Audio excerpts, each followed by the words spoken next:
All right, Bobby, you're our intro guy. Today is a special day, and today is a podcast where we talk about that special day. I'm Bobby Parker. And I'm Joey Nickel. Welcome to Today Is. All right. Okay, so we're going to have a bit of a short episode today. We do have a couple things I want to go over before we get into our topic. I forwarded you some emails. Okay. If you have a chance to take a look at it. So we have two emails I'd like to read before we get into our topic. All right. I am pulling up my email service, and I'm checking emails. When did you send them? A couple minutes ago. Okay. I was gonna say, because if it was like an hour ago, I don't show it. It's checking. So we'll see. Well, while we're waiting for that, do you have any good shows this week? Anything going on? I did not have any shows this week. I'm excited to talk about upcoming shows. I've got some, but I know that's later. Yeah, I did not have anything this week. We did our show, and oh dang it. Hey, you want to grab me that charging block there? I just realized this is my recorder's going to run out of battery. This one? Yeah, is that a charging block? It is not. It is not. Do you have a charging block? I do. I will go get you one. Let's see. No, I got one. You got one? I found one. Okay, we're leaving this in. I'm sorry. Yeah, that is something that it might charge, but it's really to plug into a computer to like download stuff. Yeah, I saw that. I thought it was a charging block, but yeah. Yeah. I see it's got USB on one end. Yeah, this is 100% staying in. All right. So we did. I had it.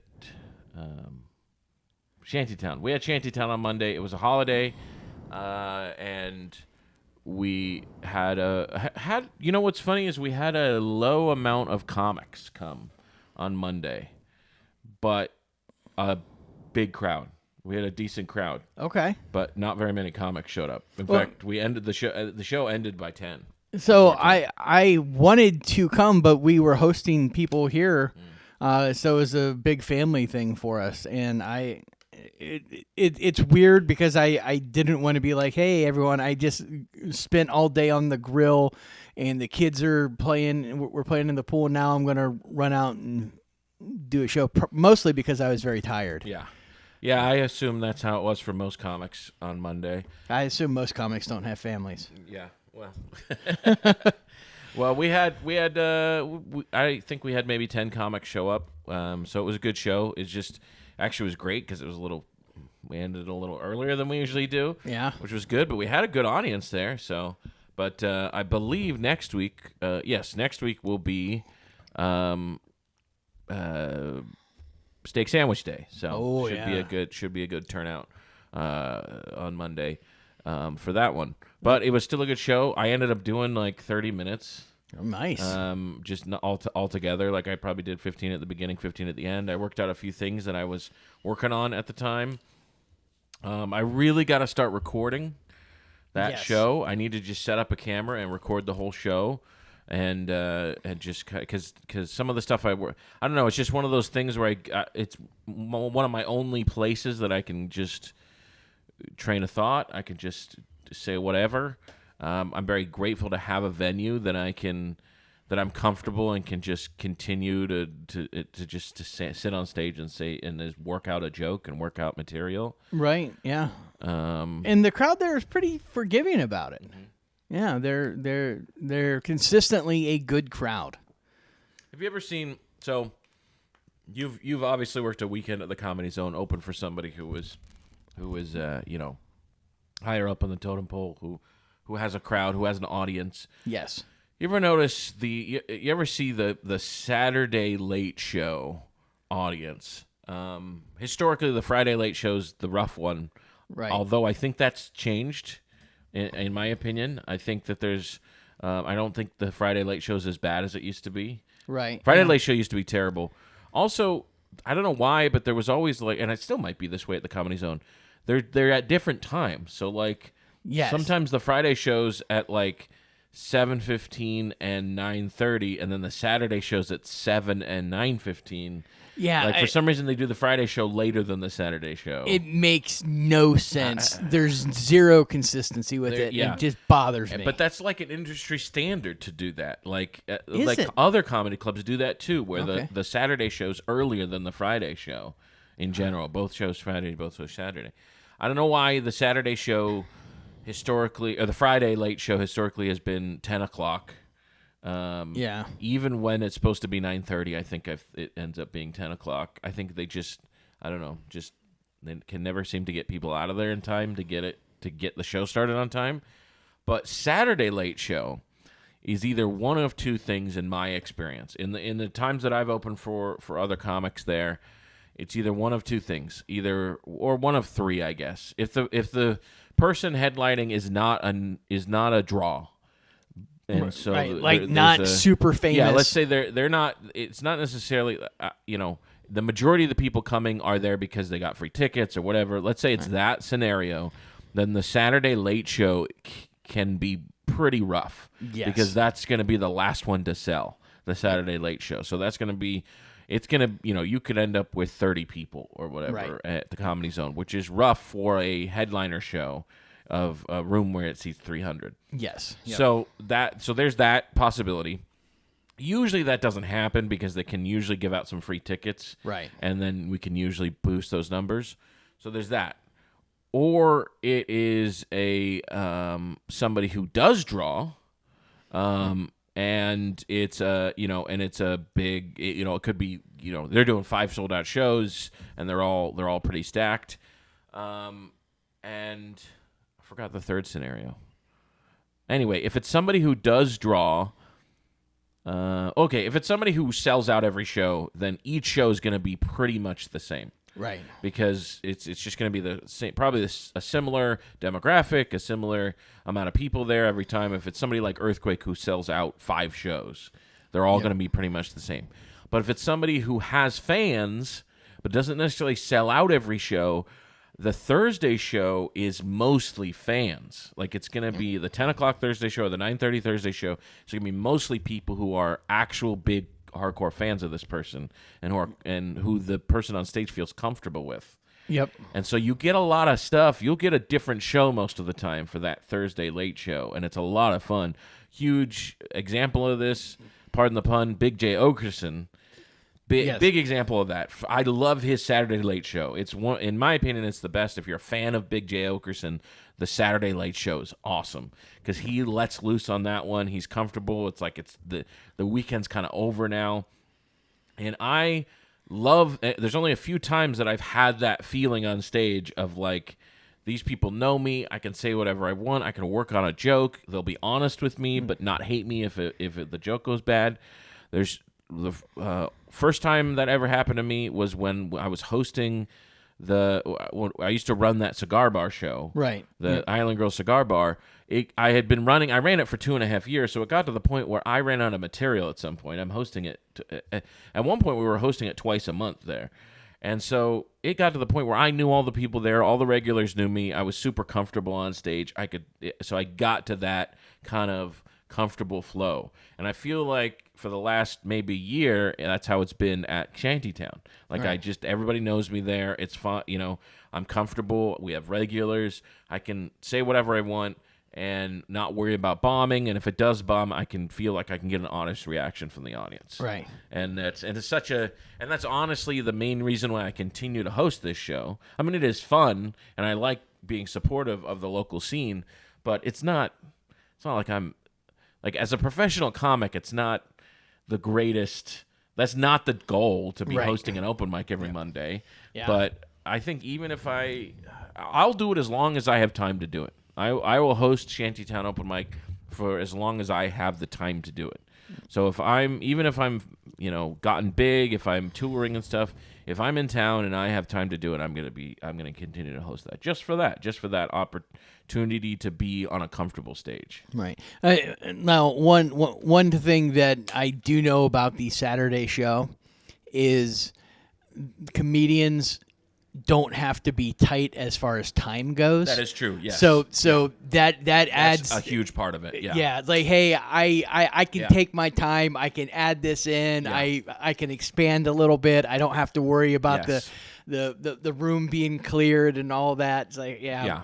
Um, They can relax. One of the craziest experiences I had with that was opening for Damon Wayans at the Comedy Zone, and he easily did an extra 45 minutes on the Old Saturday. man, not Junior. Not Junior. It was the old man. Old Yeah. man. And apparently he is notorious for just staying on stage forever. So is now I just forgot his name. Donnell Rawlings.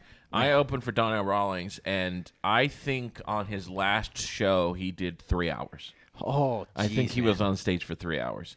And the problem with that, for comics who do that, is he's not like telling you ahead of time, hey, I'm doing 3 hours.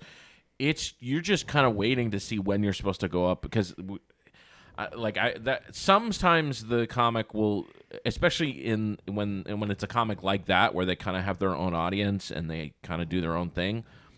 I like them being courteous enough to be like, hey, you don't have to go up at the end of the show. At the end of the night, I'll say goodnight. You don't have to say goodnight. But in this particular scenario, I was going up at the end of the show to say goodnight, so I had to wait and just be ready to go up at any moment. But yeah, I'm pretty sure he did 3 hours up there. It was pretty rough. Yeah, that. If the audience liked it, great. But that is just a tough spot to be in, because, like, hey, at some point I want to leave, and the amount of money I'm being paid for this is not covering this. Right, exactly. What time is it? It is. Oh, that's 5:40 Where's the numbers? up here. Oh. Okay.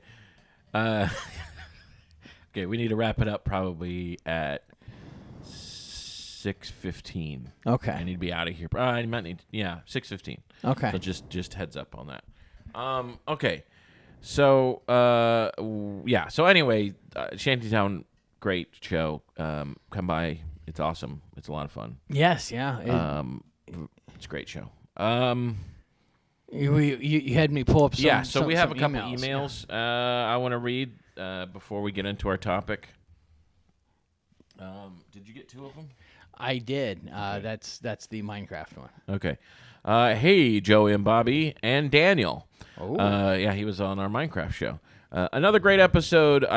We really should just call him Danny. It's Joey and Bobby and Danny, right? I think so. Daniel sounds weird. Another great episode. I loved Bobby's decomposing flesh. Absolutely brutal. Why does he love your decomposing flesh? That sounds awful. Absolutely brutal reaction to my email. Also, Joey, I never told you about the time I spent as a shepherd. I did not know that. That sounds like something you would let somebody know. Yeah. Joey's freezer story absolutely confirmed it. Yeah, that's exactly the kind of smell I was talking about. Once you experience it, ugh. Hopefully there isn't a worse smell. I really enjoyed this episode overall. The mix of topics felt especially fun this time, jumping from comedy intros to nose hair updates, which I fully expect to become a recurring segment now. Or not. If that means Joey has no more nose issues and the Minecraft discussion. And to the Minecraft discussion. Daniel did a really good job talking about Minecraft and explaining how to actually win. I had no idea you could reach the end and beat the game. As for Minecraft story mode, my kids played it on the iPad. If I'm remembering right, it started as a Telltale game. Telltale Some kind of game. Telltale game where your choices affected the story. I think there were 2 games with multiple episodes, and then later it became that interactive Netflix show. I'm pretty sure both versions are gone now because of licensing stuff after Telltale shut down, but it seemed like a cool concept. I never actually got around to playing it myself. Also, I lost it when you guys just casually paused the show to go pee and then came back like nothing happened. That kind of random real-life moment is what makes the podcast so fun. Well, then you'll love the beginning of this show. Yes. It feels less like a show and more like just hanging out with you guys. Also, really writing a novel here, John. Also, I finished Baskets. It didn't end quite as depressing as it started, but it still felt a little unfinished, almost like it got canceled before it could have a proper ending, or maybe they meant to leave it on kind of a downer. I'll try to check out the gardening show you mentioned with Zach Galifianakis. Anyway, thanks again for another really fun episode. Looking forward to the next one and to hearing how Joey's nose hair situation progresses. How's the nose hair? So I did end up trimming my nose hairs this week. Oh, So I do have a nose hair update. I did trim my nose hairs this week with a set of clippers because they were getting too unruly. right. And it's nice. I think it's okay. I think it's good. Haven't had any tickles in the nose lately. That's a positive. Yeah. I've also noticed that I don't have a lot of gray hairs, but I've noticed that for some reason they're growing through my nose. I'm getting gray hairs in my nose, which is not something I expected, not something I knew would happen. I have found that my chest hair is turning blonde, as I like to say. Huh. Yes. See, I haven't had any of that. My beard is a little bit you can't see it from a distance, but up front it's a little multicolor. I got some red in it almost, and some blonde, and then there's just a few little gray hairs showing up on the sides. Some highlights. Yeah, some highlights. Right, exactly. Not very many, but for some reason, most of them coming in my nose are white. I don't know why. I'm getting gray hairs through my nose. Anyway, there's your nose hair update. Let's go ahead and did you have anything else you want to add? Any other shows you had? Or? No other shows that I had. As I said, I'm excited to talk about shows that are coming up later on. I got a question. Yeah. Why do Ring doorbells ring the person ringing the doorbell? Just for fun. Like, what's the purpose of because you have a Ring doorbell. I do have a Ring doorbell. And every time I ring the doorbell, it yells at me. It goes, Bernie meow. Bernie meow. It does it twice. I think it's because when you just ring a normal doorbell, you can usually hear the doorbell in the house. Yeah. From inside the house. That's letting you know it's ringing out there. And why do I need to know that it's ringing? I think it for centuries we were fine with the inside of the house being informed that the doorbell was ringing. When I don't need the outside. I don't need the doorbell telling me that I just rang the doorbell. I know I just rang the doorbell. I pressed the button myself. Well. There have been plenty of times when I was growing up, and I would go and I'd press the doorbell and didn't it work? Yeah, that's true. And then I'd do it again, and somebody would be like, "Why'd you do it twice?" Yeah, that's true. But I do wish that. But that still doesn't prove that it rang inside. Like, all you know is that it rang to you because it's an electronic ring. So as far as I know, like, it's your regular doorbell inside, right? Yeah, it's tapped into it. Yeah. So it's just that doesn't prove to me that it rang inside. It's proving to you that the button worked. That the button, yeah, that's exactly what it's doing. It's proving that the button worked. Yeah. Which they already do that by putting a light in it. Yeah. So you push the button and the light goes off for a second to let you know you've pushed the button, or maybe it's the opposite. I can't remember. But then they got to do that fake chime. I wouldn't be as mad if the chime sounded better. If it weren't such an annoying chime. Right. If it were just a little ding dong, I think I would be fine with that. Well, what I'm going to suggest is you invent another doorbell. Yeah, that's what I'm going to do. That competes directly with Ring. It's going to be called Ding Doorbell.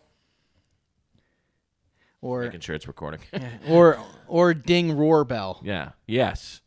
All right. Speaking of roar, today's topic is it is National Alligator Day. National Alligator Day. That's why I'm wearing my hat. I'm wearing a green shirt that's probably got some scales on it. All right. National Alligator Day, it's celebrated on May 29th every year. And it's just an excuse to talk about alligators, I guess. Yeah, I did some extensive limited research. I did a little too. I printed out some stuff to Now, one thing that I focused on a little bit was the difference between crocodiles and alligators. Ooh, I did not do that. I focused on when this holiday came into existence. All right, let's start with that because that sounds like origin story stuff. Okay, origin story stuff. National Alligator Day was created in 2021. Oh, so it's not very old. It's not very old at all. Oh, but it got the title of national, huh? Yeah, and it was created by Florida arborists because they wanted people to know about the alligators that we live with down here in Florida. Okay. And that's the end of my limited, extensive research. Well, that makes sense that it should be started in Florida, obviously. Yes. Where most of the alligators are. However, I did find out that the largest alligator was not found in Florida. The largest alligator was actually found in Alabama and was 15 and a half feet long. Largest alligator. I don't know if that's in the world or the United States. Is the United States the only place with alligators? I don't think so. I think that there are some in South America, but I'm not positive. I know there's crocodiles in South America. Yeah. Are there alligators too somewhere? I thought so, but I don't know. I'm not positive. This is something we probably should have researched. Yeah, I will say I'm surprised that the biggest was in Alabama and not Louisiana. Right, yeah. You would think Louisiana or Florida would have the biggest alligator. Which reminds me, that is the other piece of limited, extensive research I found. Yes. Which is that according to the Catholic diocese in Louisiana, you are allowed to eat alligators on Lent Fridays Because they're considered seafood? because they're considered seafood. Oh, okay. Well, that's good to know. Yeah. By the way, I love gator. I love alligator tail. I don't Really? care for it. It's not bad, but I will say this. You got to go to a place that is good at making it. yeah. Because it can be a little tough.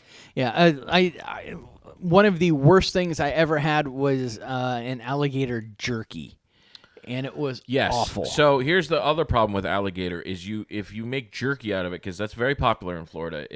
You go to a tourist trap or a gas station in Florida, you're going to find gator jerky. Yes. The problem is that, I bet there's plenty of jerky that's not actually alligator, and they just say it is. And it's just low grade beef or something. It's roadkill. Yeah, right? Yeah. Or something like that. But also, there is a gator, if you find a gator jerky that's more of not the like dried out stuff, but the more moist, you know what I mean? Yeah. Like it's more like a rectangle of, I don't know, you know what I'm talking about? More like biltong, which is I don't know what that is. Oh, okay. Yeah. But do you know what I mean? There's a difference Yes. between the gator you see like at Buck or not the gator, the jerky you see at Bucky's in that thing where it's like this is dried out jerky, right? And then you see the like sealed like kind of it's moister. I don't know how else to describe it. You know what I'm talking about? I know exactly what you're saying. That kind of gator jerky is better. I like it because it's more like a sausage. It's more like gator sausage that's been turned into jerky, right? Which I like. If you're going just straight up jerky, then beef is your best bet. Beef, deer. Oh, sometimes. deer is fantastic. Yeah, you got to find somebody who made it well, like seasoned it well, right? Because it has a much lower fat content. Right. You have, so it's not going to be as flavorful. Be very unless careful. They can season it.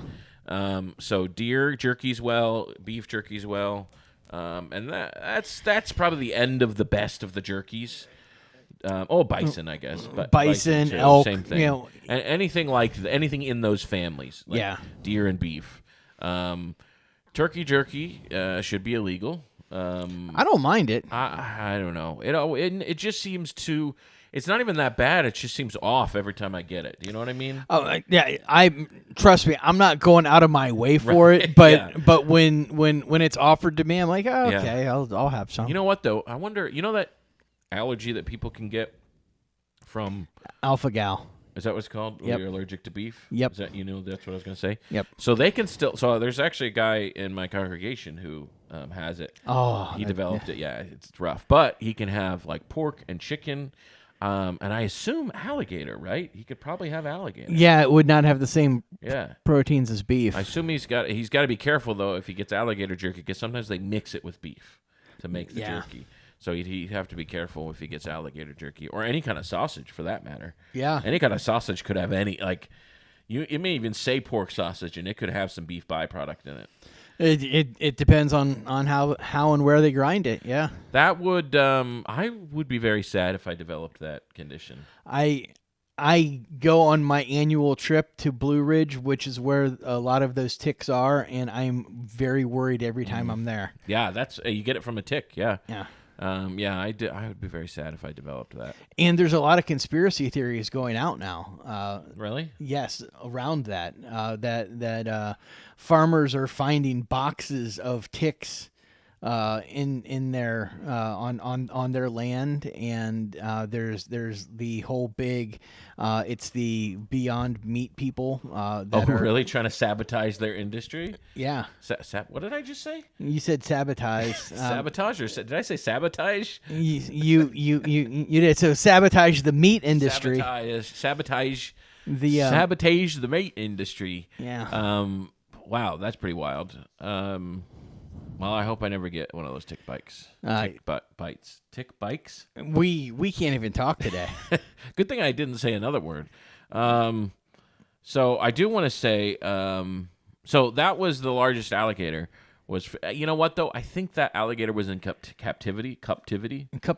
It was in a cup. Yeah. It was a very large cup. That Alabama alligator, which may be why it was in Alabama, it was there like in a zoo or something. Okay. I think I think I read that. I don't know why I didn't print this part.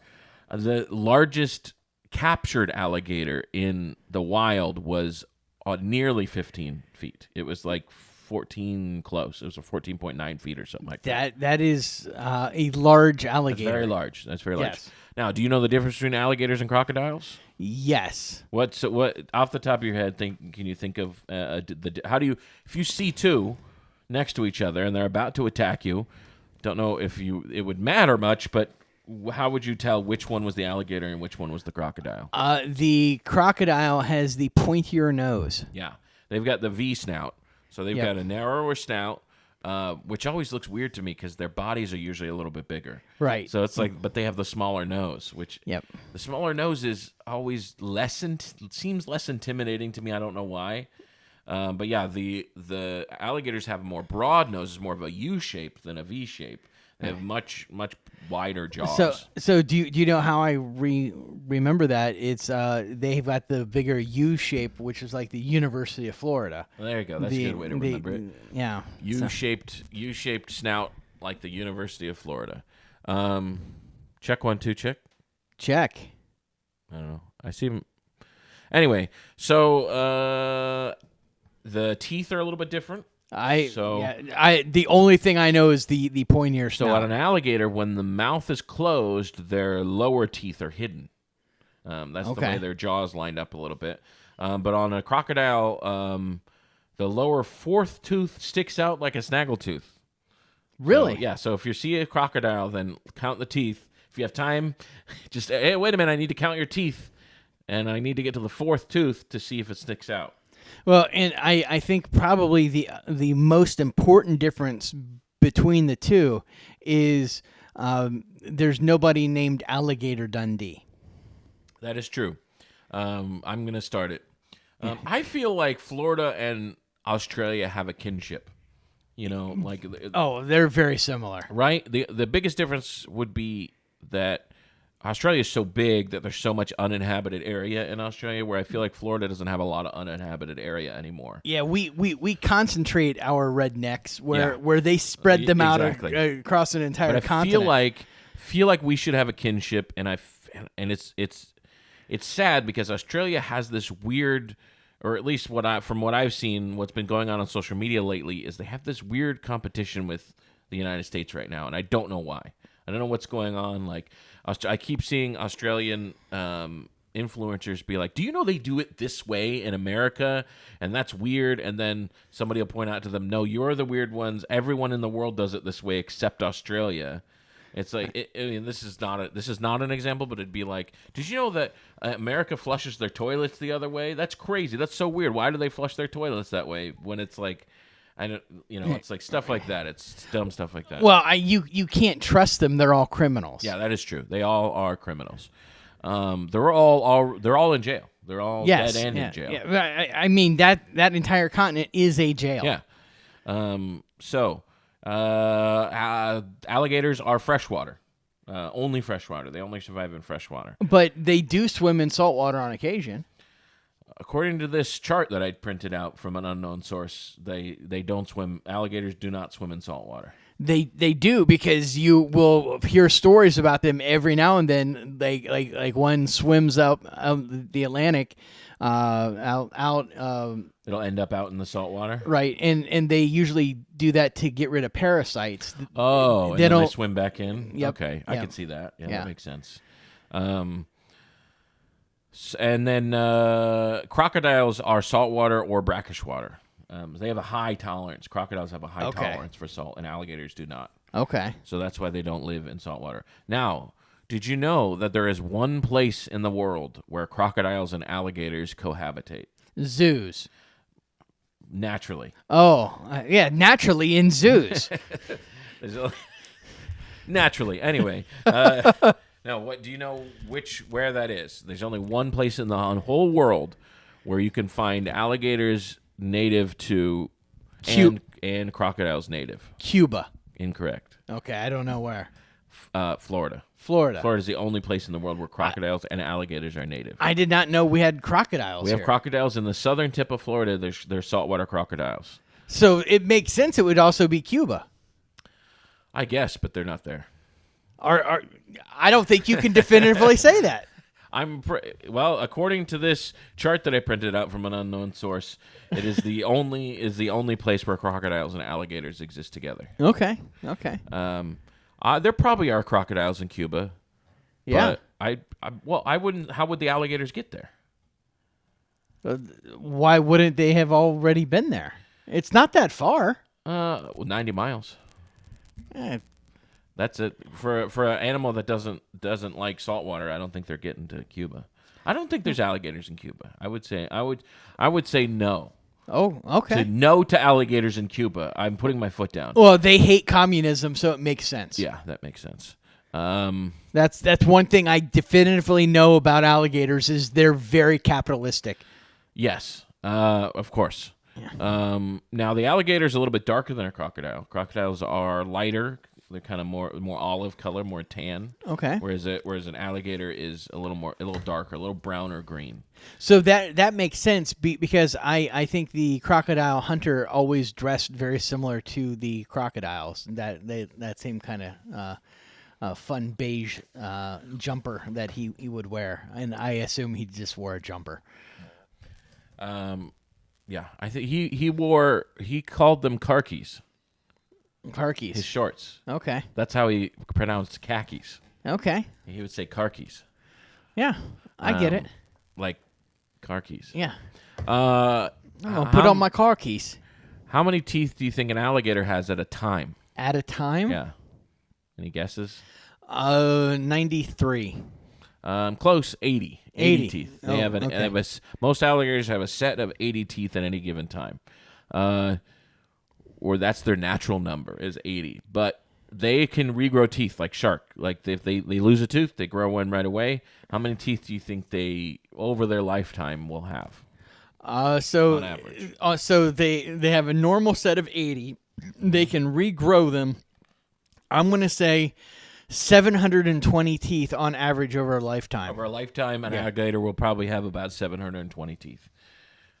Am I right? You are not right. Okay. 3,000 teeth. 3,000. Oh. 3,000 okay. teeth. I don't know who's counting them, but an alligator will on average go through about 3,000 teeth in their lifetime. Wow. That's crazy.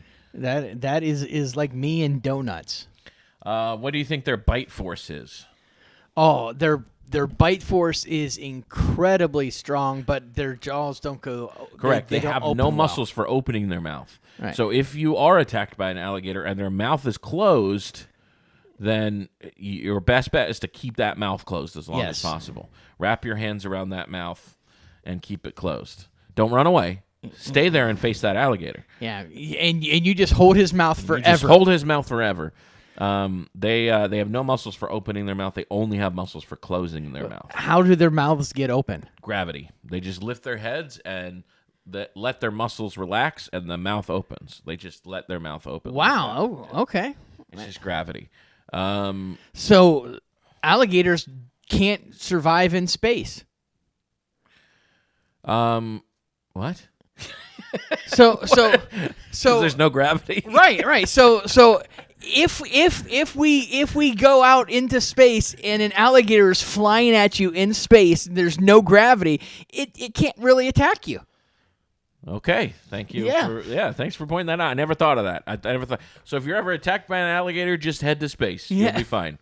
They won't be able to attack you unless their mouth is already open. Then Right. they've got one bite. You got one They got bite. one bite, and then they can't open their mouth. But so what do you think the bite force is of an alligator? It's got to be several thousand pounds per square inch. Yeah, 2,000 pounds. Okay. 2,000 pounds of force. It's just pretty crazy. That's pretty wild. Yeah, that can crush a bowling ball, I believe. Yeah, that's pretty big. Yeah, a human can hold a gator's mouth shut with just their bare hands, but they don't chew.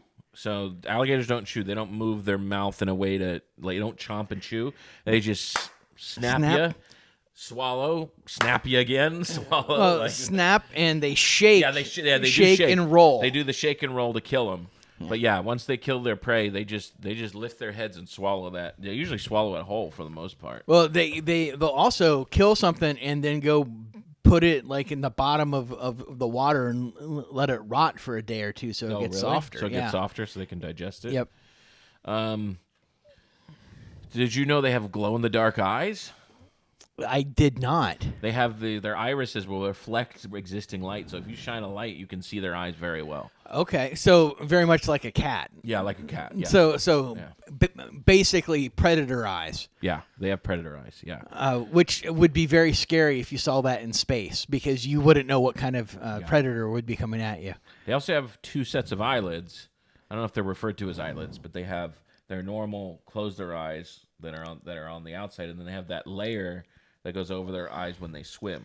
Okay. So they have built-in goggles. They have that set of eyelids that go there's like a clear layer that goes over their eyes when they swim.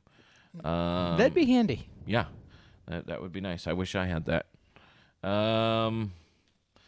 What kind? Did you know that the babies make a different sound than the adults? Which is true of a lot of with most animals.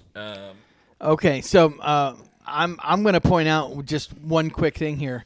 I don't know what sound an alligator makes. So an alligator doesn't really roar. An alligator makes they make a rumbling sound. Do you know what I mean? Yeah. For the most part, they do the clicking like that. That is a common sound that they make, which a lot of reptiles make that sound. Okay. But they also, I wouldn't necessarily say they have a roar. Here's the thing.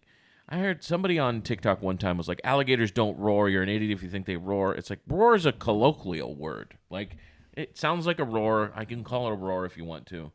But they do have a sustained sound that they make sometimes. Okay. But not often. They do have a sustained sound that they make, but it's more of a, I don't know. I guess when you're talking about roar, most of the time you're talking about like a tiger has a roar. Like they have a mechanism in their anatomy that allows them to roar, whereas crocodiles, it's more of an escaping air.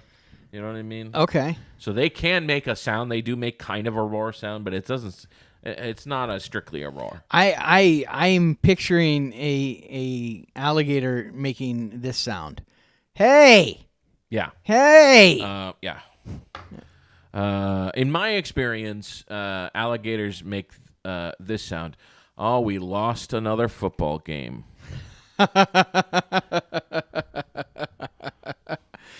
Yeah. Anyway, the baby alligators make a chirping sound. A chirping sound. Yeah. Oh. And you can hear it inside the egg. And you know that's how the egg is about to hatch if you hear a chirping sound from an alligator egg. Well, I will start listening to my eggs before I cook them in the morning. You need to listen to see if you can hear the chirping sound from the alligators.